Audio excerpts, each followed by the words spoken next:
San Diego. Looks like we are starting right on time. Carl, how's everything looking behind the scenes? Fred? Looks great. Perfect. So, welcome you guys. Today, we are joining San Diego Spotlight with Benchmark Mortgage. I have here for you Carl Spiteri. We know him through an affiliation called National Association of Remodeling Industry. It's here in San Diego. And the NARI is what they call themselves. Their core mission value or mission statement is to make sure to bring professionalism to the remodeling industry. And so that's how we're affiliated with Carl. The gentleman, who's sitting right next to me, happens to be my husband. His name is Jack Crocker. He's the owner of Classic Home Improvements. I really got him here for moral support more than anything else. So let's go ahead and get started. We've slated about 30 minutes for this phone call. We are live right now on YouTube, Facebook, Twitter, Periscope. I don't even know where else. I've got Fred behind the scenes getting us online absolutely everywhere. I also have Cassandra in the background, and she is monitoring our live feed so we can answer any questions that you in the audience might have while Carl is here. The whole purpose of this is to help you get educated on things you might not know about.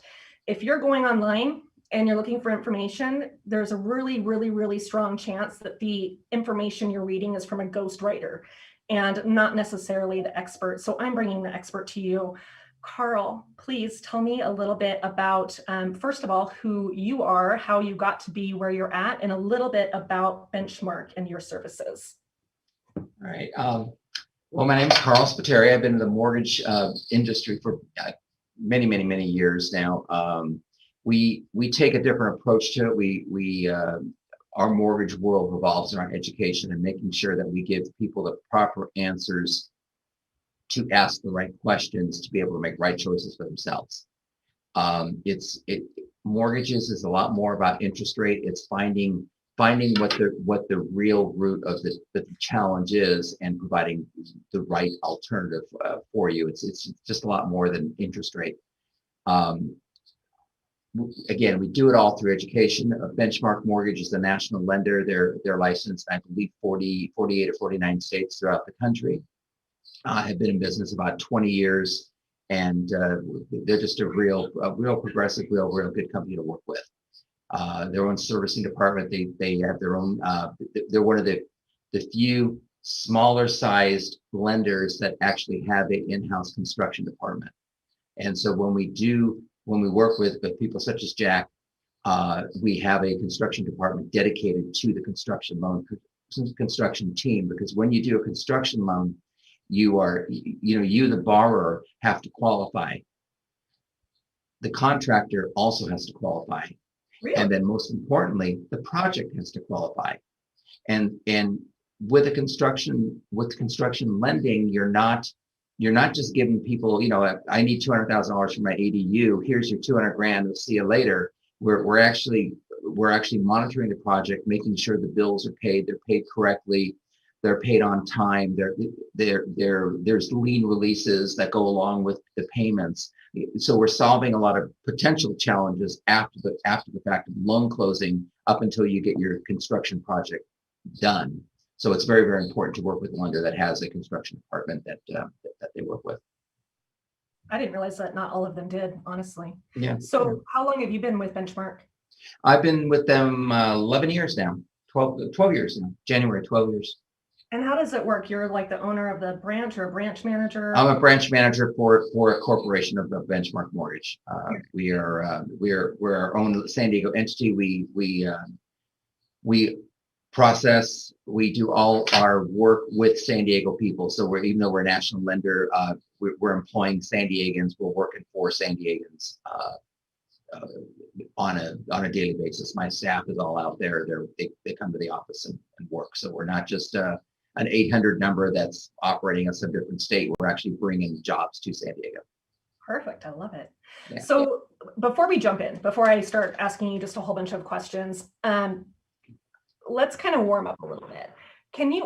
What's like the most creative loan that you've seen when it comes to renovating a house? Do you have to use one, like, I know HELOC. HELOC is the only thing I really know, but I know there's dozens of other options out there. Can you tell me just a little bit about those Yeah, options? it all depends on the situation, right? I don't think there's one loan that's so creative that just stands out above the rest. They're all used for different purposes. The difference between the construction loan and a HELOC is that the HELOC is going to, or the home equity line of credit, right? You usually have a first mortgage. Now you're getting a second mortgage, which has a line of credit on it that you get to use to do whatever. Um, that's based on the value of today. So if your house is worth $500,000 and you owe $480,000 on your house because you did it at FHA loans, let's say, there's no equity to take, so you can't get a home equity line of credit or a HELOC. Where with the construction loans that we have, there's basically two renovation loans that we'll talk about, which is home style renovation and 203K. They are going to take and give you a percentage of the completed value. So you have a 3-bedroom, 2-bath home that's worth $500,000. You're going to turn into a 4-bedroom, 3-bath home that's going to be worth $750,000. We can lend you a percentage of that $750,000, not the $500,000. So I think that's very important. The difference between the two types of products.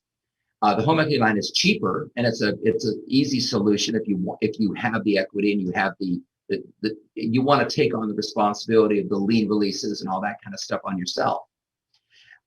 Where we get into probably the most aggressive product we have is something called the 203K, and excuse me, and that will take you all the way up to 110% of the completed loan to value.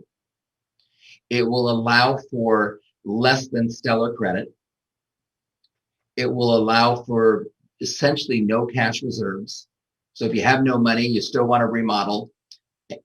Basically, that would not be my ideal scenario. I think you should have a little bit of money in reserve when you're remodeling, but you could do it with no reserves, less than stellar credit, and it'll take you all the way to 110% of the completed value, which is pretty aggressive and pretty incredible on a construction type product. What does that mean to me? Like, I'm not a finance person. So does that mean that so you said my house is 500,000, it's going to be 700,000. You're going to give me a loan for 700,000? We will, because the completed value would be 110% of 770. Yes, we would give you $700,000 to remodel not to remodel your house. You have to pay off your current first at say 500, and then you'd have another $200,000 to get your remodel done. Okay, so you do have to pay it off first before you can. You have to pay off the existing first mortgage. We finance the whole thing. The other real benefit, I think, to a 203K type loan as opposed to a traditional construction loan is construction loans are short term. They're usually for a period, whether it's 12 months, 18 months, 24 months, however long it takes to finish the project. And then you have to go out and get a new mortgage, your standard 30-year fixed rate product, right? During the 2008, 2009 recession, where people got into problems is they quit lending. Money got really tight. So what they qualified for, or they lost their job during the construction. There was a lot of challenges. Where what we're giving you is a 30-year fixed rate loan. You never have to refinance the thing if you don't want to. So it's not a temporary loan that a traditional construction loan is. It's a fixed rate and it's for 30 years. Okay. I think I just read something about that not too long ago. It was called something else. I wrote it down because I wanted to ask you about it, but I don't see it on here, so I take it back. It'll come to you. I'm sure it will. Right after we get out this call, right? Oh, you know what? You triggered a question for me, actually. Okay. You said something about you should have some finances with the 203K loan or with the HELOC loan. Are there any deposits that have to be made for you to take out those loans? The only thing we require up front is the appraisal fee, which is probably about $650. And then if you do the 203K loan, which we talked about here, you have to have what's called a HUD inspector, which is somebody that works for FHA, for Housing and Urban Development, that's there to be a buffer between you and the contractor. Because we know that the contractor needs to finish a project, and we know that the consumer needs a home. They don't need 2x4s and drywall and electrical conduit, right? They need a home to live in. And the HUD inspector's job is to make sure that the home gets built. So he's the buffer between the homeowner and the contractor. Okay. And that's about $1,000 fee. Okay. Got it. And then another thing that you triggered when you were talking earlier was lien releases. And I know Jack can speak to that too, but what can you tell people about lien releases? Because I know that it comes up a lot in construction, but I even don't really know what a lien release is or does. Well, Jack has a very reputable company, right? He does what he says what he does, and he's there. But what if Jack wasn't that way, right? So me, the homeowner, pays Jack the contractor, or somebody other than Jack the contractor, right? For the cement, to pour the foundation. Jack takes the money and pays his employees payroll. He doesn't pay the cement contractor. The cement contractor can come back and lien your home because he hasn't been paid. Now all of a sudden you have a home with a cement lien on it that you already paid for because Jack got the money, right? Well, that can turn into a big old mess with less than reputable contractors. I will say that we're a lending company. We work with different people. You always want to work with reputable contractors. Contracting should not be about the lowest bid. Oh, this guy can do it for half the price of the other guy. No, they can't. Material is material, and labor is labor. There's not a 50% spread in what somebody can do. So be careful when you're going with the lowest bid. But the lien thing is what causes problems, because if Jack goes out of business, then that lien is still on your home and you have to pay it off again. So lien releases are a very, very important part of the projects. Is there anything you'd want to add to that? No, I agree. I mean, picking your contractor, getting somebody that's reputable is absolutely critical. The whole point, sometimes people wonder when they get a preliminary notice, they think that their house is being liened and foreclosed on.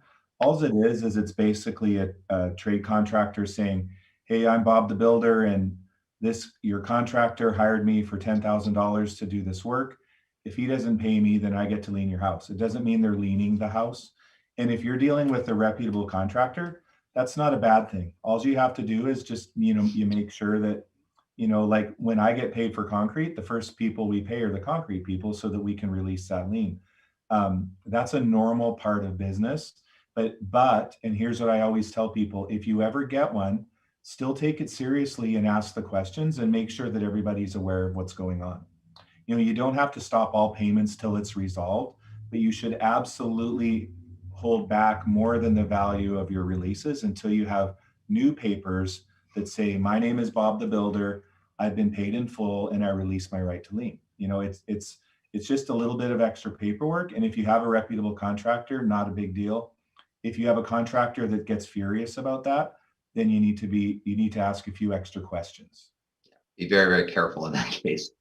And that's what the HUD consultant does. He takes care of that step to make sure that is done correctly. So that's kind of like, even though you're spending money on the consultant, there's a value that you're being given for that, which is peace of mind, right? Which is what I think everybody wants with their home. Absolutely. Here's kind of a silly question for you, and I think I already know the answer just from being in construction for a long time. But when you're a homeowner and you get one of these loans, whether it's a 203 or the HELOC, what are the differences with the payments? Does it come one lump sum? Does it get paid directly to the contractor? Is it a joint check? Is it vary on what kind of loan? Well, if it's a HELOC, you're getting a checkbook that says spend the money as you wish. So that's that whole other world, which again can be a good thing, but also you should have caution with that. With the home style renovation and the 203K, you're getting joint checks. So we're depositing into the contractor's account based on your signature. So you're signing, yes, this work has been completed, and then the money goes to the contractor. So the homeowner is essentially protected from the homeowner being able to take off with the cash because they have to sign off on it. Yeah. The only concern we have as a lender is making sure the thing gets built. Right? We don't want to foreclose on a house we don't foreclose on a house anyway, right? But you don't want to foreclose on a house that's 50% complete. Right. We just want to make sure the thing gets done and it gets done according to schedule and according to plan. Okay. Let me see. There are a lot of people on right now, and I know that has Steve, or I'm not going to say your name right. I'm sorry. Steve says you're great, Carl. Who says that? Steve says you're great. He's Thanks, Steve. He says you and your team are amazing. Okay, so you talked a little bit about how long you can finance the loans. Can you recap on that one more time? You said the HELOC, or one of them was short term, one of them was long term. When you say long term, how long? I'm not sure I understand the question. So home equity line of credit is traditionally 2 5-year draw periods where you can use the money in and out for 10 years, 2 5-year periods. And then once that period is gone, you have a 20-year payback on it. The negative about home equity lines of credit is they're usually monthly adjustables. I mean, we're in a very, very low interest rate environment right now. Is that going to last forever? You can talk to different economists and they'll tell you different things, I'm sure. But, I tend to think no, eventually rates will go up and your payment will go up with that. With the two products I'm talking about here, you're getting 30-year fixed rate loans. So that is the benefit, I think, overall. It trumps the home equity line of credit completely in this market. Yeah, it sounds like it. Okay. You don't have to go to your original lender when you want to do a construction loan, right? No. Okay. No. You should go with the lender that has some experience doing these types of loans, because they are a little bit more cumbersome than a traditional loan. And a lot of people say they can do them, that necessarily understand them, and it just adds a little more challenge. When folks come to you, what would you suggest that the process looks like? So and this is what's happening a lot, like with Jack's customers. He's getting calls every day from people. Buying a house. It's an older house. It's in 1984. I don't know. I want to tear everything down and I want to rebuild it and make it a custom home. What does that process look like for you? Do you suggest that homeowners come to you directly first? Do you suggest they come to the contractor first? How does that look? I don't think it matters who they go to first. It's probably a good idea to get a gauge on what it's going to cost, right, before they call me, because I'm going to say, well, how much you need? And they're going to say, I don't know. So I'm going to send them back to Jack. So, getting to have an indication of what they think it's going to cost, or maybe they work it the other way around. They come to me first and say, now I have $200,000. Jack, what can you do for 200 grand? So it depends on where the consumer is coming from, but no matter what, they need to get me involved pretty quickly, in my opinion, to let them know what it is they qualify for. A couple of negatives with this program is in San Diego, we have a high balance lending limit of $753,000, just a little over that. So your first mortgage and your construction project cannot exceed $753,000 on one unit. Now it goes up to $964,000 for 2 units, and it kind of goes up about $200,000 from there for 3 units and 4 units. So you can get into higher numbers, but if you're just want to remodel your single family home, you're stuck with the $753,000 limit. That sometimes can be a challenge for people. When you're saying units, are you meaning are we talking about like ADUs and like building? Yeah, let's say you decided to put a second unit, a rental unit on your property, which is, it's easier and easier and easier today in San Diego, all of California, but in San Diego County to get these second units put on your property. And maybe it becomes kind of a rental source for you, or you have your elderly parents moving in on it, or your kids that are coming back from COVID college, or whatever it happens to be, right? You're wanting to build this unit for somebody else or to rent, then the loan amount goes up about $200,000. So that's something we discuss. I think the biggest thing, and like I started with when we started talking here, was education. You need to know what your options are. You need to what's in your best interest. As you're talking to me, as you're talking to Jack, and just bringing it together. Like I say, when you're doing a traditional purchase or a refinance, it's just me and you talking. Well, now we have so many. We have the city or the county that gets involved. We have Jack and your company getting involved. There's us. There's if the HUD consultant's involved, there's all these different people, and we want to kind of bring it all together and get everybody on the same page. Here's the budget. Here's what we have to work with. What can we do with that? Okay. One thing I was going to bring up too is, I've obviously done several of these, and in the construction loans and the ones where they do the revised equity, I've often had homeowners sign up for them. You'd said at the beginning of the thing that the homeowner has to qualify, but so does the contractor. Right. And what I've run into in the past, and maybe you could speak to this a little bit, are homeowners getting the loan and then wanting to hire a cheaper contractor, or more often than not, do a portion of the work themselves, provide some of the materials themselves. And the lenders are not okay with that because of the need for licensing and protecting that asset. Could you speak to that a little bit? Absolutely. So there on these products, there is no sweat equity involved. We will, someone can do whatever they want, but we're not going to give them value for it. If they want to paint, that's great, but we're not going to lend them the money to paint. So everything has to be done by a licensed contractor. It's very, very hard to switch contractors midstream because we have to get the contractor reapproved. We have to get all the paperwork, the contract, the specific, the real detailed bids have to come from the new contractor. So you're delaying your project probably, I'd say 30 to 60 days by getting a new contractor midstream. You want to bring your team together and then start the hard work, in my opinion. I think that was your two questions. Was there a third? Yeah, no, mostly it's around the sweat equity. People will get the $200,000 loan and they're like, well, I'm going to do 50 grand of this myself. And, money. And I've seen where they were frustrated when the lender said no, but you have to remember, kind of to our point earlier about lien releases and stuff, the bank is going to be extremely interested in having a very reputable contractor because they're assigning a value to work not yet performed.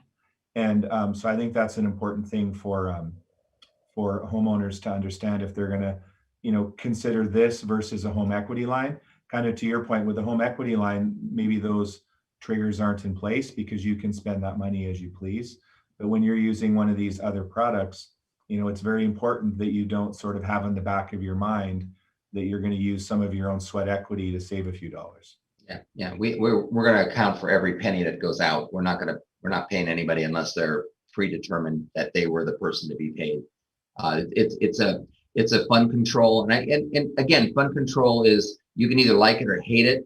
But I believe I would not remodel a house without fund control. If it was me personally, my personal money, I would never do it. That's not what I do. That's not my specialty, right? And I don't need anybody to start a project not completed or not completed to spec, which is the biggest concern, right? I mean, there's a lot of shortcuts you can take in construction, in anything really, but in construction, there's a lot of shortcuts you can take, and you don't want to take those shortcuts. And I would say, 80-90% of the time, right? Yep. There's a way to do things and a way not to do things, and we're only going to fund the ones that are done correctly. Right. Can that 203K loan, can that be used on one of those build on your lot, brand new construction, build my house on my lot? No, a brand new construction loan is a different type of loan. And we have a product called the one-time close. It's a Fannie Mae product where if you own a lot or you're buying a lot, we can lend you the money to build a house, to build your dream home. Again, up to the lending limit of $753.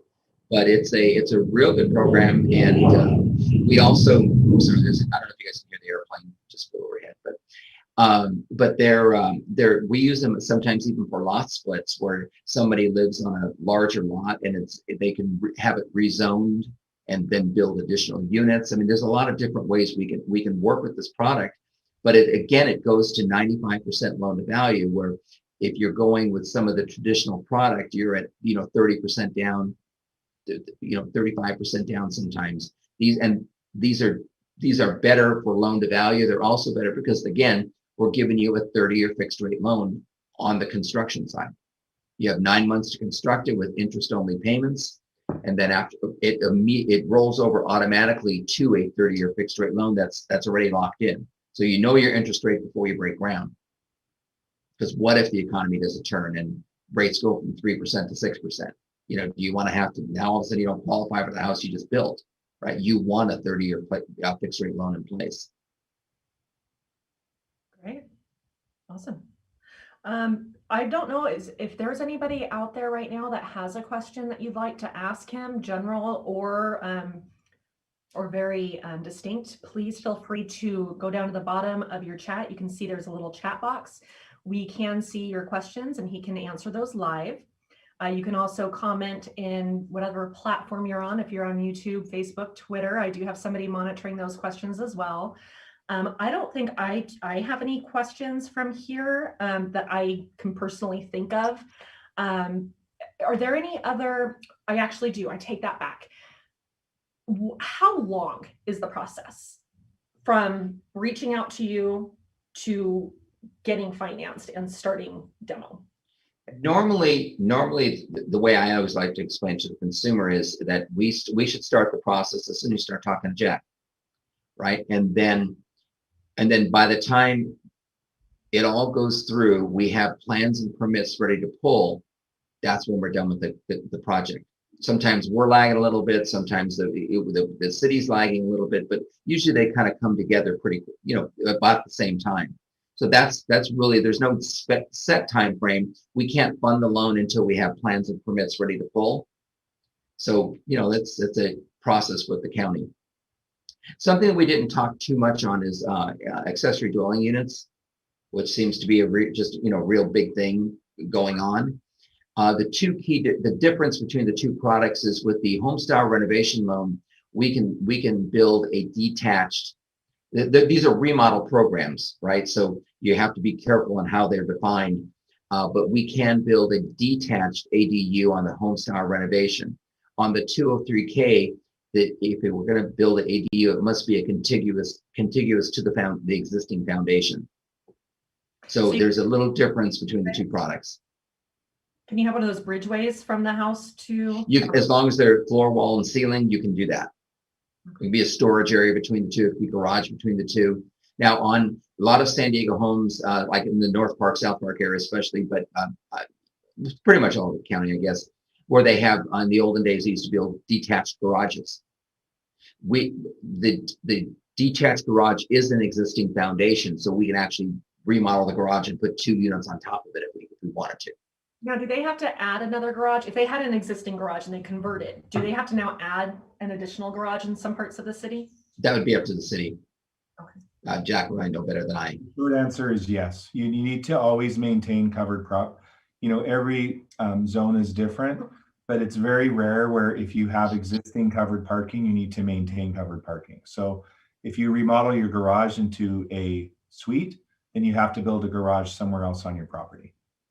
That's kind of what I thought. We did just get a question. When someone is shopping for a contractor, how do they know if their contractor is approvable by the lender?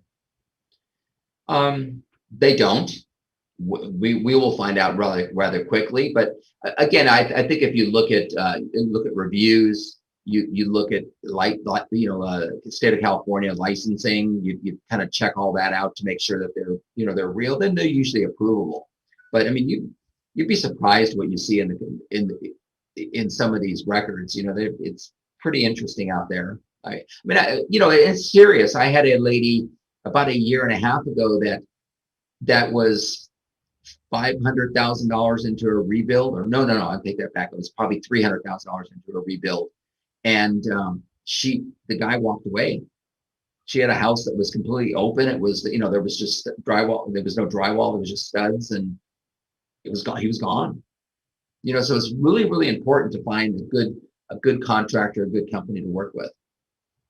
I want to actually touch on that a little bit. So a lot of folks don't know how to do that. The Contractor State Licensing Board, it's cslb.ca.gov. And that's where you want to go to check to see if somebody's properly licensed. And it also shows if you're insured, lets you know if they've ever operated under another name or entity. I think it covers who your salespeople are, so you know that they're actually representing the company that they say that they are.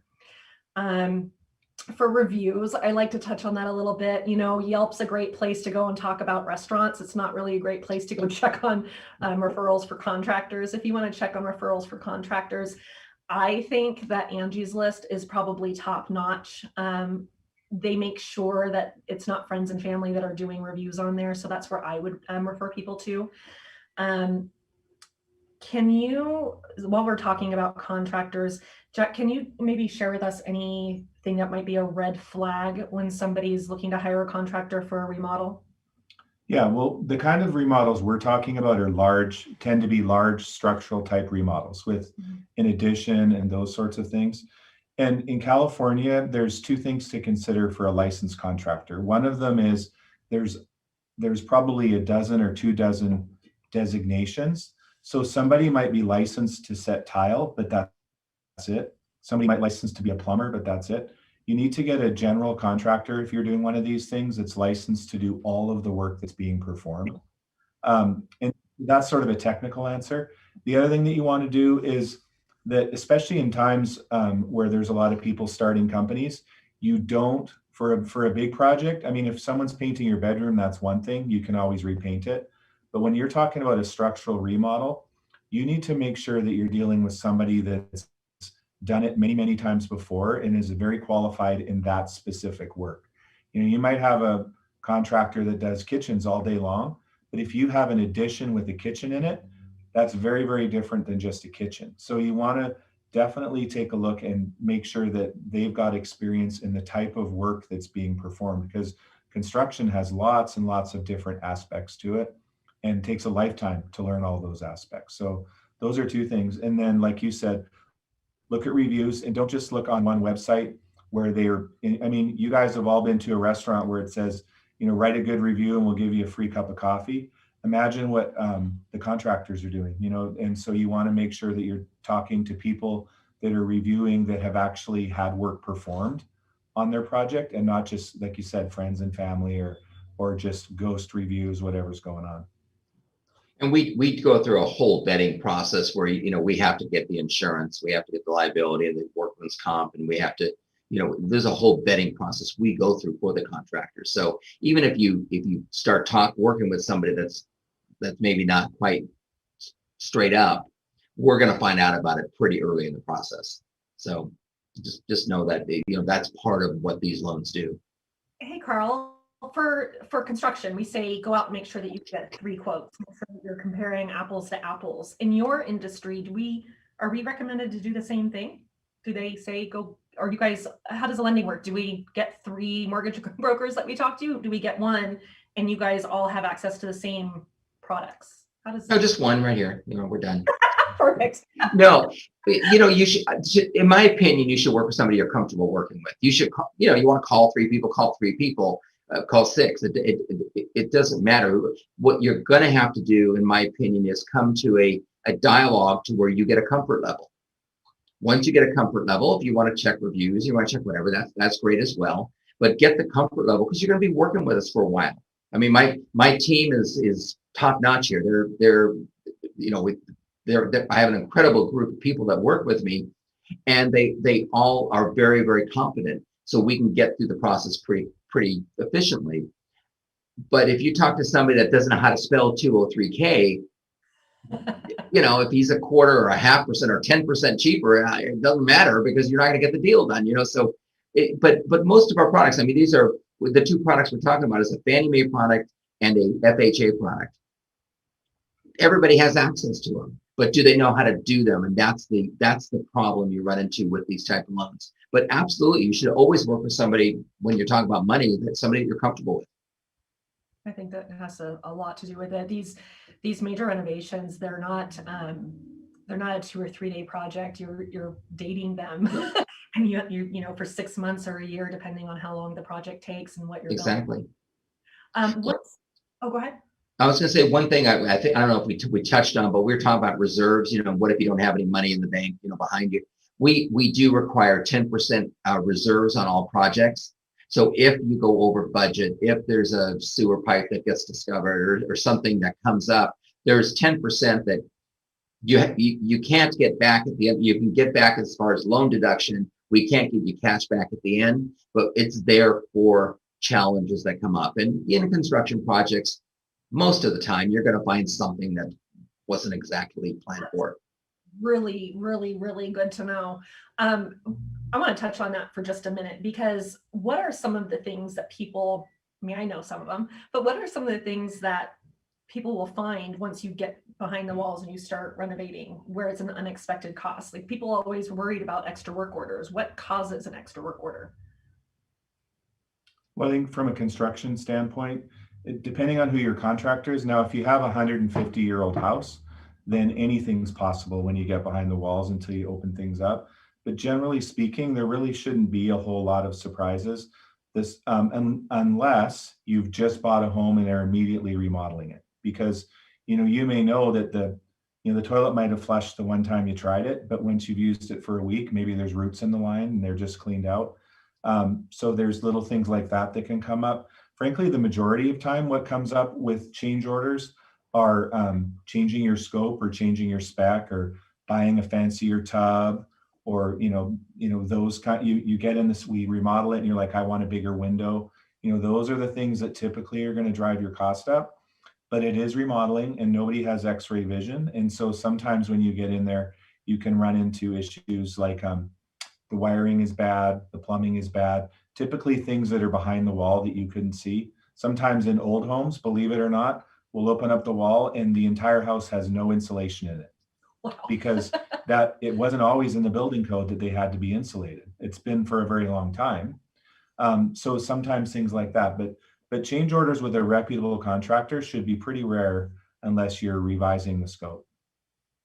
One thing I would say is, you take the carpet up and you see a foundation problem that's only under the carpet that you couldn't see from the basement or the side of the house. Basically, if you can see it, it should be anticipated. It's the stuff that you can't see that could potentially cause you some issues. We usually see a lot of that with like fixtures and, like you say, a bathtub or faucets and appliances and stuff as well. Yeah. We went to, wasn't there a house once that you told me about where they opened up and there was like plywood underneath the tub or something like that? There's been some funky stories I've heard about the old buildings. There's funny stories. What usually happens is, and just to clarify a little bit what Carl said, is when you get these loans, they say they want 10% in reserves. That doesn't mean if you're doing a $500,000 remodel, you need a whole extra $50,000 in your bank account. You need access. So if the value of the loan's 500,000, you only want to spend 450 of it, it's still in the loan. You don't get to just keep it. If you don't spend it, it just comes off the bottom. So a lot of times what will happen is, once we get near the end of the loan and that money is still available, sometimes they'll spend it on, on something that maybe they didn't know that they could afford or not, that kind of thing. That's where a lot of change orders can come from. Yeah, that happens a lot. We have one other question come in. I think we touched on it earlier. It said, who do you call for if you want to remodel do you call the contractor, or do you call your lending agent? And what I heard Carl say earlier was, you can really start with either one of them. Carl's going to want to know how much you need, and you're not going to know how much you need until you talk to a contractor, so he can tell you how much it's going to cost as a rough number. So really what I understand from you guys is they can start anywhere they want.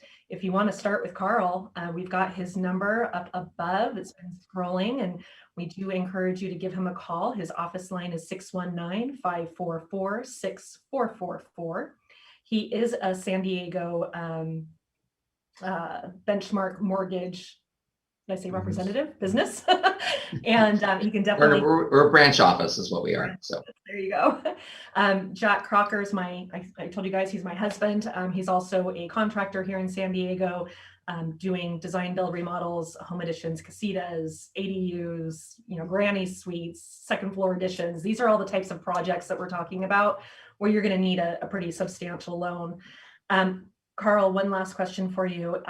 What's the smallest amount? What's the smallest loan that somebody would come to you for? I mean, there are loans called the 203A Streamline, which is for projects 35,000 and under. I would almost say that if you have the equity, you'd probably be better off going to a line of credit. But yeah, it all depends. I don't think we don't have a loan minimum. We're just here to help people. So, call me up, ask me the questions. And if it's something we'll do, great. If I need to refer you to my friend that does lines of credit for a living, then I'll refer you over to him.